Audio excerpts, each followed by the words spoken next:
L'actualité, c'est aussi la clôture ce samedi de la conférence sur l'énergie organisée par la Fédération des entreprises du Congo. Ces assises ont finalement fermé leurs portes par un panel des ministres de l'énergie, de l'industrie et la vice-premier ministre, ministre de l'Environnement et du Développement durable.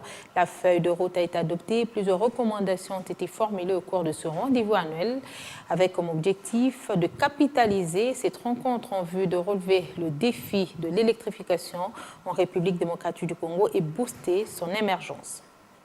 D'abord, il y a eu la présentation des actions réalisées par l'Agence nationale de l'électrification, des services énergétiques en milieu rural et périurbain. Aujourd'hui, la première chose dont je voudrais annoncer, c'est que nous avons un portefeuille des projets, un portefeuille d'environ 200 projets bancables qui ont été montés et sur lesquels nous pouvons déjà commencer à discuter avec les porteurs, les développeurs. Et donc ça, c'est déjà un portefeuille qui n'existait pas il y a 2 ans, il y a 3 ans, il n'y avait pas de portefeuille des projets bancables et nous avons un portefeuille d'environ 200 projets. Et celle du réseau des entreprises privées qui œuvrent dans le secteur énergétique à travers le réseau Makutano. J'en profite pour en parler comme notre ministre de l'Industrie est là, un projet que j'ai initié et nous sommes en train de développer avec les fonds de promotion de l'industrie, des 10 MW à Chipuka dans les Kassaï orientales. Et ce, avant de lancer officiellement le panel des ministres, au cours de cette cérémonie de présentation de la feuille de route de la conférence sur l'énergie initiée par l'AFEC. Tout a commencé par la première préoccupation soumise au ministre de l'Énergie, sur de mesures prises afin de parer au problème de déficit en fourniture énergétique, ici en République démocratique du Congo. En termes de climat des affaires, on sait que ça pose vraiment un problème.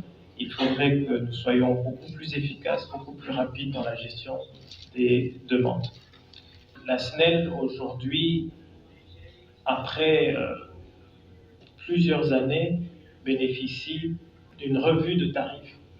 Ça, c'est déjà la première stratégie parce qu'aujourd'hui, la SNEL a besoin de moyens pour sortir de son passif très très lourd avec ses dettes. S'en est suivi de l'intervention de la vice-première ministre, ministre de l'Environnement, sur les contreparties obtenues par la RDC après la COP27 sur nos forêts. Nous avons obtenu aussi que les pertes et dommages que nous subissons face au réchauffement climatique dont nous ne sommes pas responsables, ces pertes et dommages doivent obtenir réparation. Et la dite réparation ne peut pas être donnée en termes de l'aide humanitaire, mais plutôt en termes de l'application du principe pollueur-payeur. Puis nous avons bouclé le panel par le ministre de l'Industrie sur des politiques à mettre en œuvre afin de sauver la SNEL qui est en difficulté dans l'objectif d'accompagner les zones économiques spéciales. Donc je crois que nous aussi, notre stratégie doit être celle de savoir de ces 100 milliards qui avaient déjà été convenus, qu'est-ce que la RDC ou les bassins du Congo doivent soutirer de ça? Est-ce 20? Est-ce 30? Est-ce 40 milliards?